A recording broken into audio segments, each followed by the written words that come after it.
হরে কৃষ্ণ। সকাল সকাল ঘুম থেকে উঠে কিন্তু তোমাদের গরিব কাকুকে নিয়ে চলে গেলাম বাজারে। আর কি কি কেনাকাটা করি, কি কি করি, সবটাই তোমার সাথে শেয়ার করব। হ্যাঁ, আরেকটা কথা, বউ বউ বউ বাজারে নিয়ে গেছে আমাকে। অনেক কিছু কেনাকাটা করবে না, এটাই তো মনে হচ্ছে না? হ্যাঁ, তা করবে, নিশ্চয়ই করবে। অনেক কিছুই কেনাকাটা করবে। আর এই দেখো, আগে হাঁড়ি নিল। হাঁড়ির ঢাকনাটা একটু মানে একটু ভাঙা ছিল আর কি। তা বউ আবার আমাকে দেখালো। আমি বলি চলো, নাই মামার থেকে কানা মামা অনেক ভালো, মানে এরকমভাবে বোঝাতে চাইছিলাম আমার বউকে। আর দেখো, সমস্ত কিছু কিন্তু নতুন, একদম হাঁড়িটা নতুন। আর তাই তো। আর হ্যাঁ, হচ্ছে তেল তেল মশলা সব। মশলা একদম পুরো ঘরের কোনো জমানো জিনিস নেই, সম্পূর্ণ কিন্তু পরিষ্কার পরিচ্ছন্ন। আর ওভেনটা ওভেনটা কোথার জন্য নিয়েছিলাম? ওপরের ঘরের জন্য নেওয়া হয়েছিল, হ্যাঁ, ঠাকুরের কাছে লেগেছে। ওপরের ঘরের জন্য নেওয়া হয়েছিল, শুধু ব্যবহার হ্যাঁ। হয়েছে বাড়ির আশেপাশে পুজো হয়েছিল সেখানে। বুঝতে পেরেছো তোমরা? আর যারা যারা নিয়মকানুন মানো তারা হয়তো অনেকটা বুঝতে পেরেছো যে কি ব্যাপার। আর এই দেখো, এটা কিন্তু আমাদের ঘরের ঠাকুরের আলাদা বাসন, ঠিক আছে তো, মানে ঠাকুরের কাজেই ব্যবহার করা হয়, ঠিক আছে তো।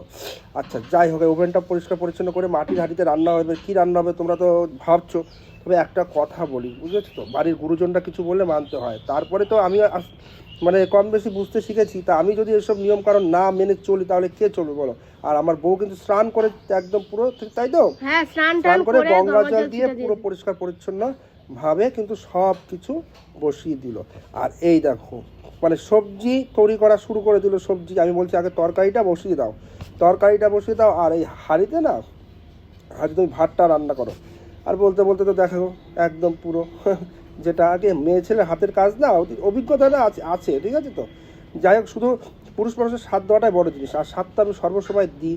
আর আমার বাড়ির মানে গুরুজন, আমার মা, আমার বাবা, তাদের তো স্বাদ দিই। আর তাদের আদেশ অমান্য করতে পারি না। আর আমার মন থেকে তো তাদের শিক্ষা আমার ভিতরে আছে না। যাই হোক, কাল কিন্তু ভীম একাদশী, ঠিক আছে? আমরা কিন্তু 5 জন একাদশী করছি। আর কে কে একাদশী করছি সেটা তোমরা নিশ্চয়ই দেখতে পারবে। আর কাল ভীম একাদশী, তাই আজকে আমরা কিন্তু নিরামিষ খাবার দাবার সব কিছু পরিচ্ছন্ন করে বসে পড়েছি খাবার খেতে।